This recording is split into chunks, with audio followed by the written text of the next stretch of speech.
anyway, today we're going to look at something in a different way than probably you've ever heard it before. And it's something, I don't even care if you were raised in a church, you know about it. And it's the first commandment. We're going to look about it totally different. What we're really doing here is changing all of our paradigms, all of our belief systems, and we're going into deeper reality. And we're going to look at things from a cosmic perspective instead of just the way we've looked at them for all our lives. So is there anybody in here that hasn't heard of the 10 Commandments? How many of you know what the first commandment is? Let me just see, raise your hand if you know the first commandment. Oh, some people don't know. What do you know? Well, we'll get into that. And you'll recognize it when I tell you. But we're going to talk about that. And when I said this is that I bet you will have never heard it. And it says this. It says, I am the Lord your God, and you shall have no other gods before me. I forgot my Bible. I meant to bring my Bible. Wait. But anyway. He's got one. That's okay. Go to Exodus 20 and verse 1. Who has one? And read that. Read verse 1, 2, and 3 for me. I know that's the first verse. If you do that, I appreciate it.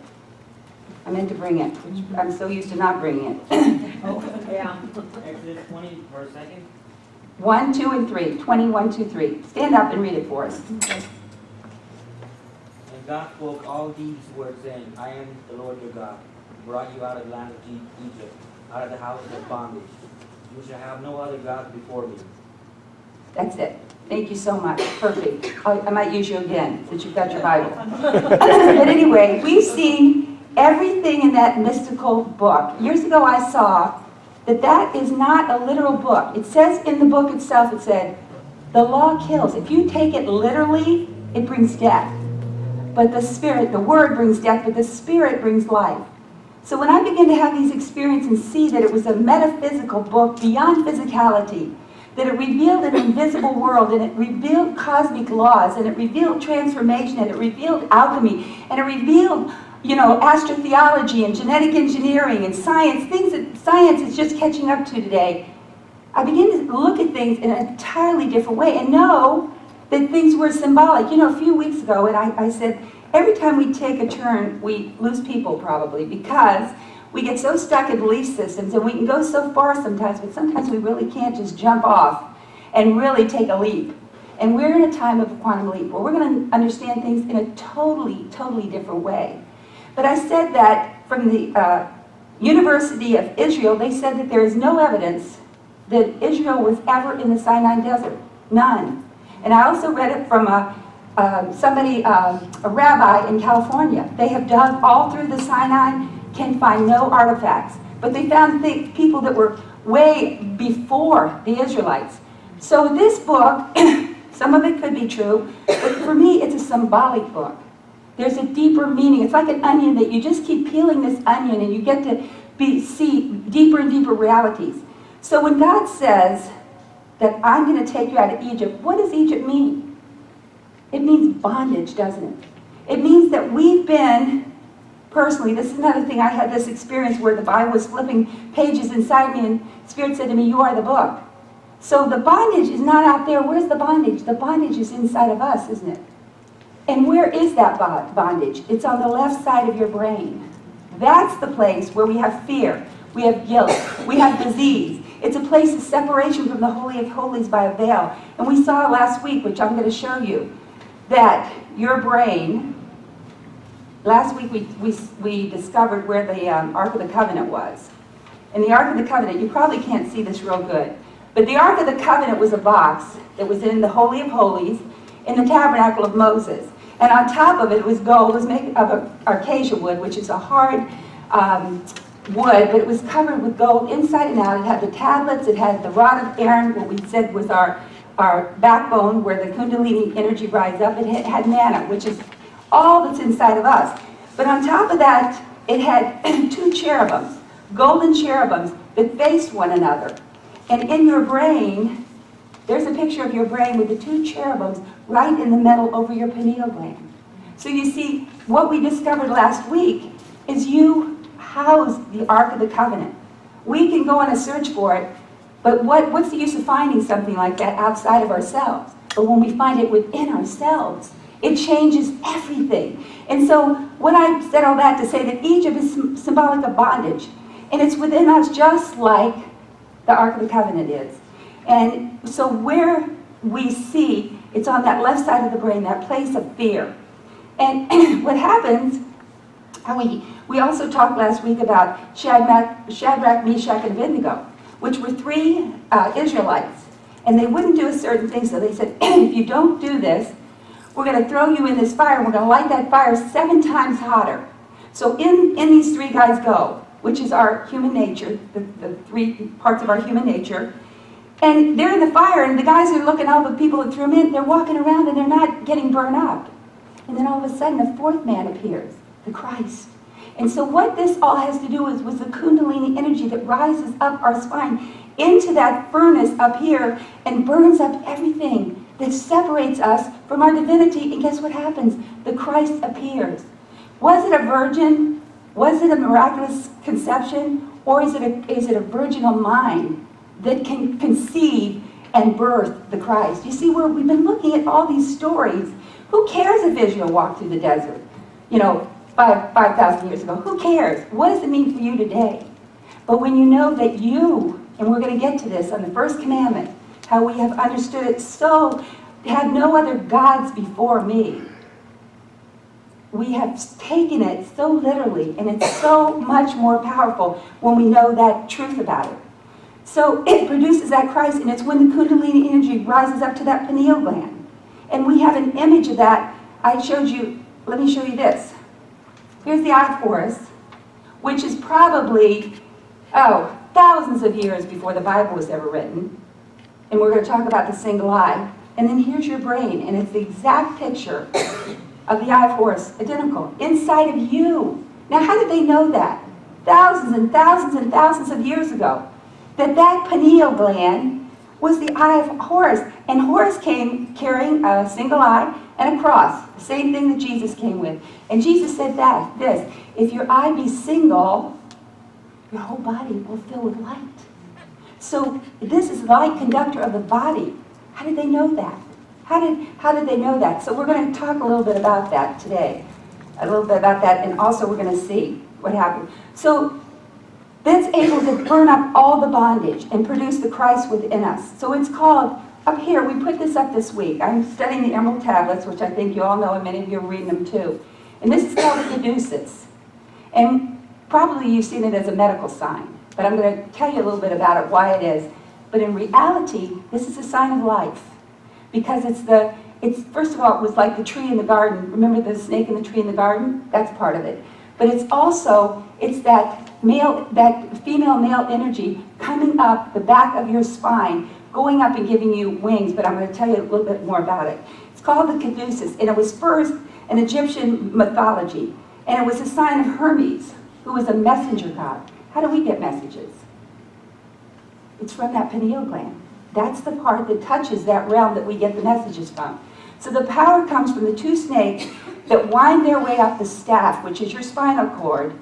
And they represent the Kundalini energy, which is a conduit that carries the energy of the earth through the body so that we can unite with the energies brought down from above. As above, so below. So this is ancient. Ancient. And it's also a sign of alchemy, which I'm going to get to.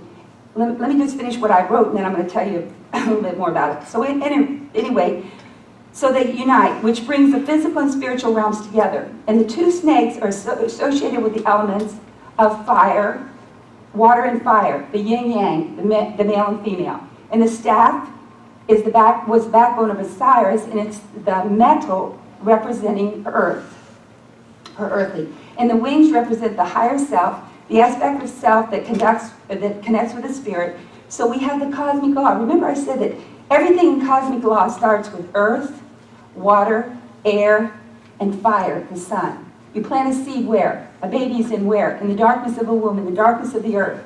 Then you water that seed, and the seed comes up into the air. And then the sun shines on that seed, and the seed begins to grow. That's cosmic law. Every single thing has that same cycle.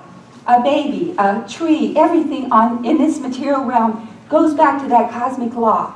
So it takes us up to the 4th element, which is at the top, which is the fire. And that's what happens inside of you. This is you. This is what gives you wings. to no longer be earthbound. This is what life is really all about, raising that Kundalini energy up. And they knew it thousands and thousands of years ago, before the Bible was ever written. They knew these things. They had the eye of Horus, which is inside your brain. They have this, which is all about your body. You know, in the mystery schools, they used to have a body, cadavers, and they'd open up cadavers and they'd preach the cosmic law through your body. Even the way your organs and all of that are distributed throughout your body, it's all like the cosmos. We are a replica of the universe. It's so big. That's the whole thing. So this is also about alchemy, about turning back into a diamond or light body, the essence of spirit. This is also the philosopher's stone. Every part of mythology goes back to this and what this thing does. It's just awesome. So it represents the optimum balance of the cosmic connection we all have with higher intelligence. This is all about us. Here's the yin-yang down here. And that's exactly what it's all about. You are both male and female. You know, in the garden, they didn't have sex to reproduce until they left the garden. They were reproducing out of themselves because they had the male and the female. Does God need a counterpart? You know, we're going to talk about who God is in a minute. You're going to find out who God is today, too, by the way. That's a little sidebar for you. But anyway, we have it all. But we're into this consciousness of separation. So it's been said that when you meditate on this caduceus, that it ignites currents within your energy body, your physical body, to bring balance, inspiration, healing, the ability to accomplish goals. It also creates channels of source energy that can flow through your hands for healing. So why did the medical profession pick this up? Because anciently they said when you meditate on this, it would bring that source energy down in and out through your hands, and you could be a healer. But do they use their hands for healing today? No, they don't. So really, probably most of them do not know anything about this. But that's why the medical profession uses this. And it's all about the electromagnetic field of our body. You're a machine. You know, we look like we are flesh and blood, and we look like that. But if we really understood the body, we're an electromagnetic machine. Everything you know, when you come next to a person, you can feel their energy many times. We're getting sensitive to that. Or if you go into a house that's been arguments and all of that, you can feel that. Or if you go into a place that's full of love, you feel that because we are those electromagnetic things that we're beginning to connect with one another and feel those things. So it's about alchemy, which I've talked about. It's the process of matter turning back into light. You know, when Jesus went up, I use this example because it's so perfect. Jesus went up to the Mount of Transfiguration. He told one of the disciples, said, listen, you're not going to die till you see the kingdom coming. So he said, oh, okay. So he says, come on up higher. Let's go up to the top of the mountain. Mountains are always significant to higher consciousness in the Bible. So they went up to the higher consciousness, and what happened? Jesus turned back into light. And then what happened? It enveloped all of them, and they all turned back into light. So it says, where's the kingdom? The kingdom of heaven is within you. That's what Yeshua said too. It's within you. So a light body is in here. And the alchemy process of turning metal into gold was just the bare minimum of what they really knew. Isaac Newton studied this almost his whole life. It's the metamorpho, the transformation, the quantum leap of turning these bodies back into crystalline light energy. And that's what this is all about too. That we take wings, that we turn back into a light body. It sounds ridiculous because we're all sitting here in physical bodies right now. But we're here to stretch. That's what the Aquarian age is all about, to stretch our belief system, to stretch out of those paradigms. And it's a symbol of life, the very true spirit of life, that we all have that light body. So in verse 21 it says, in verse 2 it says, I am the Lord. I wrote down this one so I won't need your Bible. I am the Lord.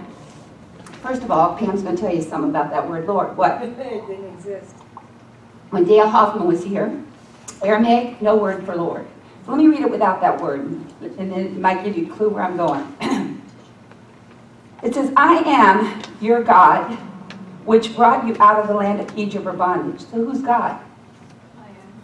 I am. That's exactly right. When Moses was told, he was going to help, bring him out of bondage, and God says, well, who do I tell sent me? And he said, tell him I am. So I am is really God. So who is God? I am. So who is God? Me. I am. Me. I am God. We're going to look at that first commandment in a totally different way. Can you say that if I ask you? You know, if we were anyplace else, we could not say I am God, could we? We would probably get the left foot of, or right foot of fellowship right out the door, which I got from the television station many years ago. But anyway, so I want everybody to say, who's God? Me. I am. Let's see, I want you to say it with some enthusiasm. I am. Who's God? All right, that's where we're going with this. That's what we've got to be able to say. If you've ever seen the film with Shirley MacLaine in it, she goes to the beach and she says, I am God. Yeah. And she just keeps saying it. It was just so incredible. But God, who's God? I am. So we found out that God dwells in you, because we also found out last week, or 1 week when I was talking, he said, I'm not going to dwell in a temple made with hands. So hello, here's your temple. You think it's by coincidence that your head is called your temple, and that right between the two sections of your brain is that pineal gland, and all of the whole brain is just like the most holy of holies. So remember I said in Exodus, he said, I am. So I am has sent you. But guess what? When you begin to study those words, I am is not a word. It's a present tense. It's a first person singular. So who is God? I. Me. And I'm going to show you how it goes back to the single I. But anyway, I. The present tense. The person singular. I am God. So God, the single I. And remember I said in Matthew it says there, therefore the light of the body is the I, or E-Y-E. And if your I, singular, me, be single, your whole body will fill with light. So if I get my eye on me, what's inside of me, the single I inside of me, what's that going to do? It's going to begin to help that Kundalini energy rise up and help me metamorph back into who I really am, a light body. So it's that single I. And if your I be single, your whole body will fill with light. And your I be single. And so what was Horus? What was Horus? The single I. Could that be a symbolic for this single I? Of course it is. It's that single I, the pineal gland within you. So we have looked at all of these things outside of ourselves. So the ancient Egyptians knew, the ones that wrote the Emerald Tablets knew. They knew about the single I. They knew who we were, and we've lost it down through the centuries because of religion and all of the things. So they knew the single I was the pineal gland in the brain. And the single I, they called the single I Horus. It showed, and I just showed it within your brain. How did they know that, though? You know, all over, all the Egyptian mysteries, the single I is everywhere. It went into Greece. It went into all the mystery schools. But how do they know that? All those thousands of years ago without looking in the brain. They knew the pineal gland is also creates a secret hormone called melatonin. Guess what it does? You're going to love this one, Pam. It stops aging. Yeah! It heals cancer, especially breast cancer. It's a powerful antioxidant, and it combats inflammation. It also creates out-of-body experiences. And listen to this one. It's a skin lightener. If your eye be single, your whole body will fill with light. It's also a skin lightener. So what is this connection really telling us? If we turn away from religion interpretation, it's hard. You know, we've heard that those of us that were in church, and even those of us that watch the Ten Commandments, have no other gods before me. So we're always looking for this outside God. And we feel like we're guilt-ridden if we put anything before this thing outside of ourselves. But when we begin to know it's inside of us, and it's the single I that's within us, and we begin what we did this morning is put our attention on that pineal gland, everything in our life begins to change.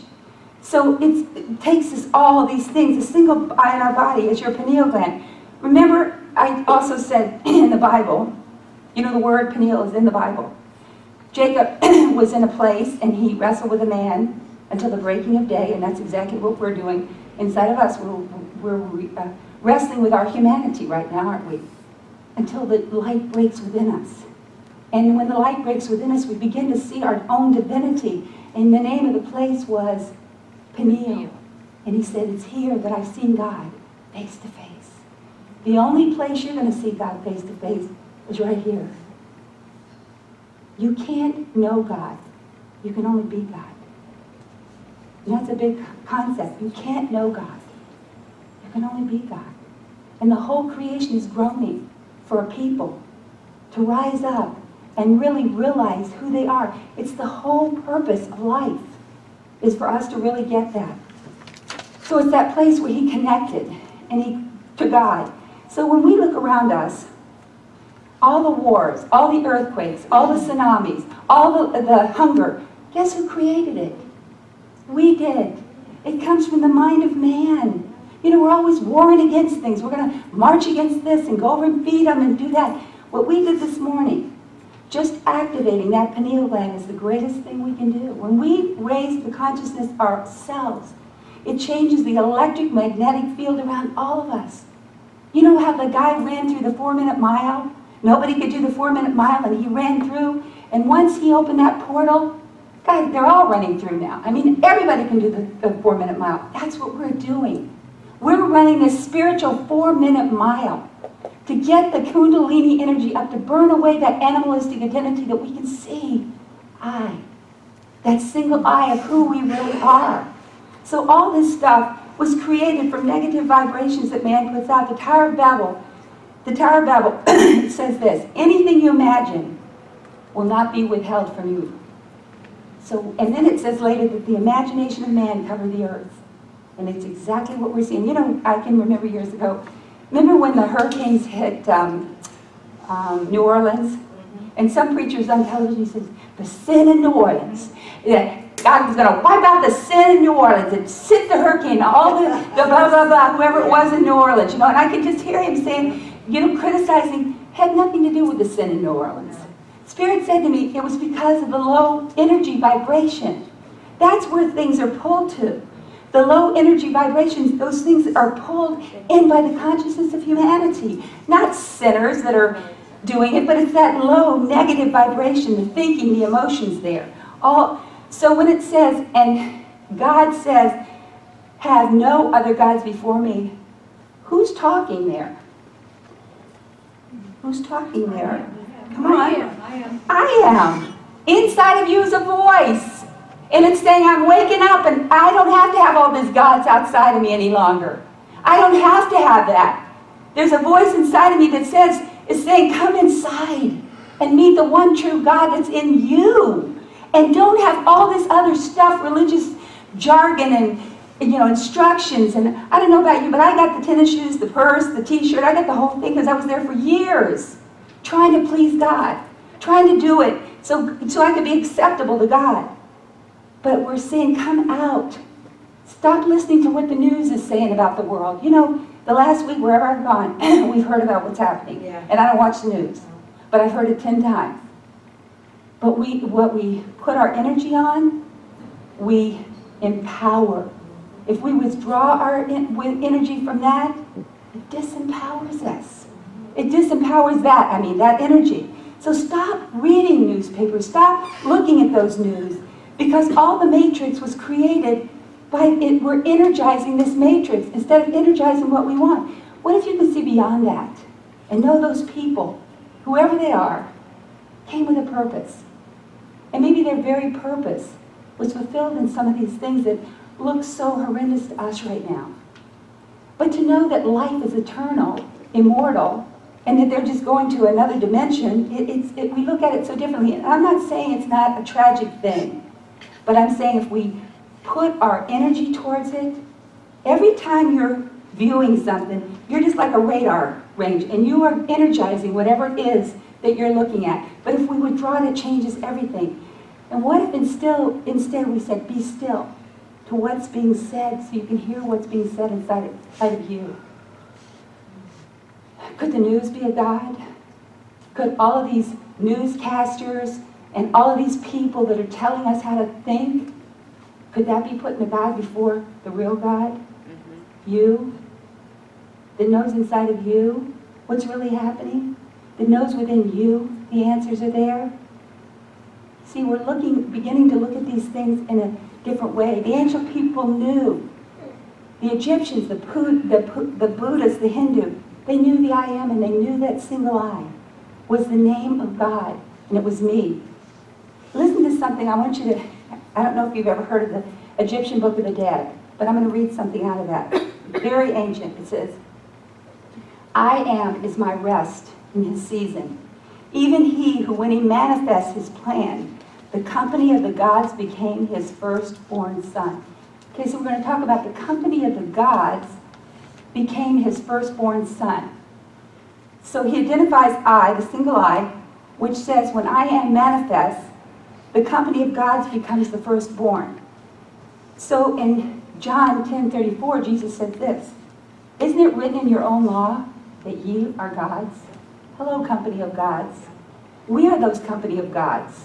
You know, we really are those company of gods. And when we get that single I starts to manifest, the I Am within me and you, we become identified as the source of everything, just like God.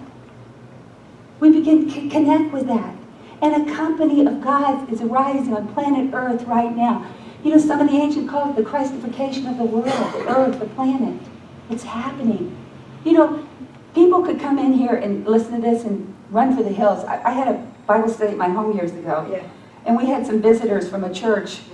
And I was talking about, I think I was talking about the parable of the The sun. Yeah. The, something. No, the white, anyway, I was talking about something. And I started to talk about it in a way different way. And this girl got up and goes, this is blasphemy! Yeah. And I was just like, Yeah. I just kept on talking, as she grabbed up her friends and took them out of my house. But friends didn't want to go. Their friend didn't want to go, but they didn't come back. But anyway, lots of people would feel that, what I'm saying today. But I'm telling you, we're lurking from a higher perspective. This is what the Aquarian age is all about, what the Mayan calendar was all about, what Egyptian mysteries was all about, what the Ark of the Covenant is all about, and the Tabernacle of Moses is all about, and the Garden of Eden and Paradise and the Promised Land. It was all pointed at us and who we are. What did they say about Christ? Why did they crucify him? And what kind of God needs a bloody crucifixion?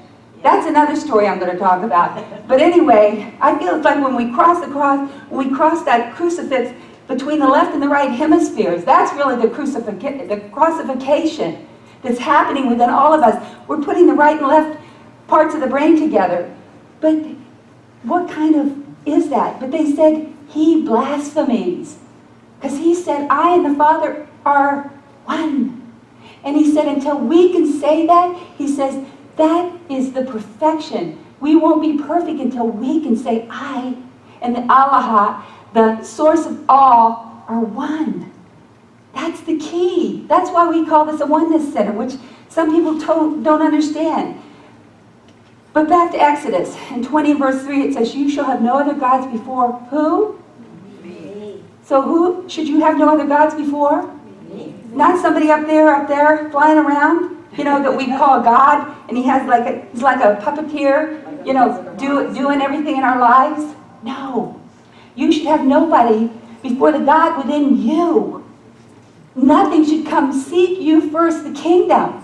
The kingdom. Where's the kingdom? In you, and all these things will be given to you. But we're out here looking for gurus and evangelists and all these people. Yes, teachers are great. But I'm not your God. And I can't take you out of Egypt. Only you can take you out of Egypt.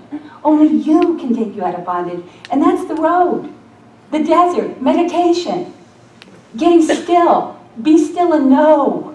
Go into stillness. Go lie on the beach. Go lie in the grass. Go lie in Mother Earth and let her begin talking and you know, raising that energy before you. So in other words, no one else can deliver you out of Egypt, of the bondage of fear, disease, lack, all these things, but the single personal I inside of you. Have no other gods before you. But when this begins to manifest, the company of gods are going to rise up in all of us. And it says the whole earth is groaning for the manifestation of the channel of divine source. It says the Christ, but I say the channel of divine source because that's what it means. The earth is groaning. The animals, the waters, the people, they're groaning for what's inside of you right now. And that's why we're here. So who are these other gods we're not supposed to put before the eye? Listen to the words of Jesus said, know ye not that you are gods. So it's not a guru or evangelist, but us. Us. It's all about us. That first commandment. I might go through some of the other ones too, because when you look at them from a higher perspective, you know how they're always warned because they want to put those commandments in the courthouse and people don't want them and all that, but it's not rules. He said, I'm writing them on your heart. And it's that single eye. It's knowing that I have nobody to take me out of bondage, but the me inside of me. Nobody else can do it for me. When I meditate and I get still and I begin to know the I, the single I within me, and I can raise that kundalini energy up to the furnace where all my human nature is, and it's burned up, that the fourth man can appear in the fire, the Christ within me. It changes everything. And that's where we are today. Let me just say some of the things that the pineal gland does when you create melatonin. Your perception beyond ordinary sight expands. It's the gate that leads to inner realms of higher consciousness, vision, clairvoyance, ability to see chakras and auras, out-of-body experiences, a mystical sense of obscure energy. And the last one is, and there's many more, it's the transformation from matter back into light, back into those crystalline bodies. It's going to happen right there. In a moment, in a twinkling of an eye, at the last trump. And it's not an angel coming with a trumpet. It's a clear sounding word within you, I am. That everything changes. Mortality puts on immortality.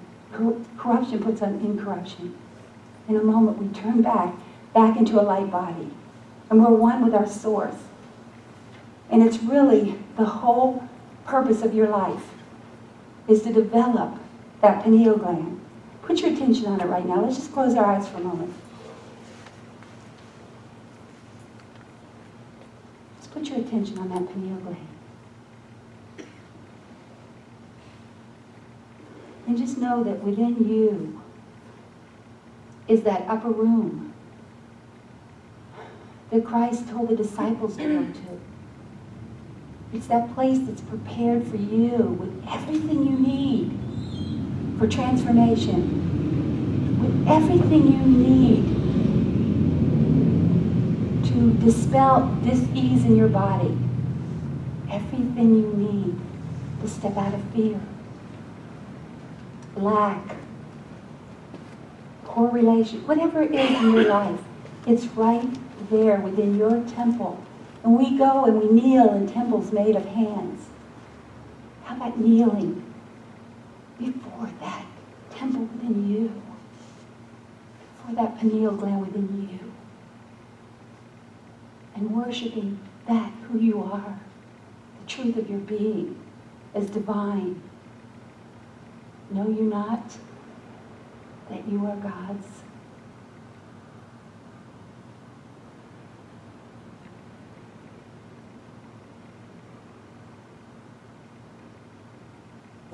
It may not be what you've heard before, but you're hearing it now. And it's truth. It's truth. Have no other gods before the one within yourself that can change everything. And so it is.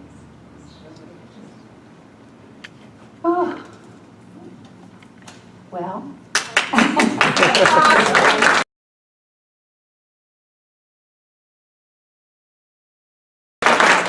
Anybody have anything they would like to add or subtract from what I said? I should